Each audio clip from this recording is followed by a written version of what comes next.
Nastavljamo sada temom dana. Da, nizom sinoćnih napada na strane radnike u Splitu koje je osudila i javnost i politika. U čak 4 napada najteže je ozlijeđen Nepalac kojeg su napali šipkama i slomili mu ruku. 4 osobe su uhićene, od kojih je 3 maloljetna. O sve većem problemu nastavljamo uz Radu Županovića. Rade, evo nije Split izuzetak kada je ovaj problem u pitanju. Kako spriječiti sve očitiju netrpeljivost prema stranim radnicima koji su u Hrvatskoj itekako potrebni? Čini se da vrlo malo radimo oko tog problema, iako se politika i državna i lokalna zaklinju u činjenicu da pokušavaju određene stvari pomaknuti prema boljem. Sama činjenica da smo u 2023. godini izdali preko 175.000 radnih dozvola za radnike iz trećih zemalja dovoljno govori koliko taj problem zapravo egzistira ovdje na našem području. Je li njihova sigurnost u ovom trenutku u pitanju? Razgovaramo s našim večerašnjim gostom. Sa mnom u društvu je Tonči Prodan. Dobar vam večer i dobrodošli u RTL danas. Dobar večer, hvala lijepa na pozivu.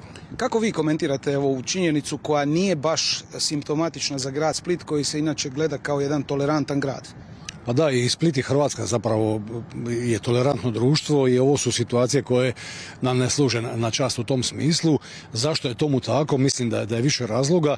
Sad je to već na neki način učestalo, nije još poprimilo takve razmjere da bi onako predstavljalo veliku sigurnosnu opasnost, ali to može postati ukoliko se ovom fenomenu ne stane na kraj. Želite reći da bi zapravo mogao biti povod, ako ne bude sankcije nekim mlađim ljudima, vidimo da je ovdje riječ o maloljetnicima, da oni naprave iste stvari, ja? Apsolutno, to može postati model ponašanja maloljetnicima ili nekim drugim skupinama društva, tim više što informacije o ovakvim događajima se vrlo brzo šeraju na društvenim mrežama i postaju viralne, međutim to često puta nije prava istina ono što se vidi na društvenim mrežama, često puta se šalju nekakvi videoklipovi koji su konstruirana stvarnost i poslani su od strane dakle grupacije koje to odgovara. Ukoliko se radi o napadačima, onda tu dakle šeraju se samo oni snimci gdje se ispada da se oni zapravo brane, ili zapravo s druge strane gdje ukoliko su i ovi dakle koji su u ovom slučaju žrtve i među njima ima isto tako prijepore, nisu ni oni baš tako homogeni, oni dakle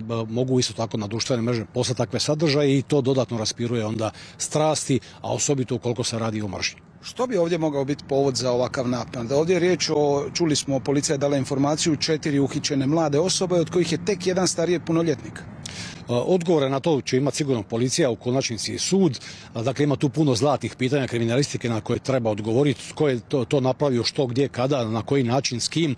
I ono zadnje pitanje zašto. Ovo zadnje pitanje je najindikativnije. Ukoliko se radi o djelima koja su napravljene iz mržnje, bez obzira se radi sad o oštećenju tuđe stvari, radi li se o nanošenju teških tjelesnih povreda, onda to može biti opasno.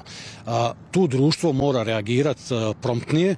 Dakle, i donošenjem zakona koji će regulirati ovo područje će se stvari sigurno dovesti u red, međutim smatram da će to potrajati dugo. Ovdje je potrebna puno brža i šira društvena akcija koja će započeti već sutra u osnovnim školama, u završnim razredima osnovnih škola, jer vidimo zapravo da se radi o maloljetnicima ili čak možda i djeci u nekim situacijama, pa onda srednjim školama i fakultetima postoji cijeli niz kolegija i predmeta kroz koje se zapravo može govoriti o ovom problemu, ne mora biti nužno u službenom kurikulumu. Školski sustavi zapravo pa i ovi visokoškolski su tromi u tom smislu i ne mogu zapaziti svaki društveni fenomen, a onda se izvršava nekakav program koji je usvojen godinu, dvije ili tri ranije. Dakle, treba odreagirati kroz nekakve aktualne sate u školama o ovim problemima, kažem kroz cijeli niz kolegija, psihologije, sociologije, geografije, povijesti i cijelog niza drugih predmeta može se govoriti o ovom problemu, ali i na razini vijeća za prevenciju kriminaliteta, na razini gradova, ovo treba zapravo osvijestiti ovaj problem.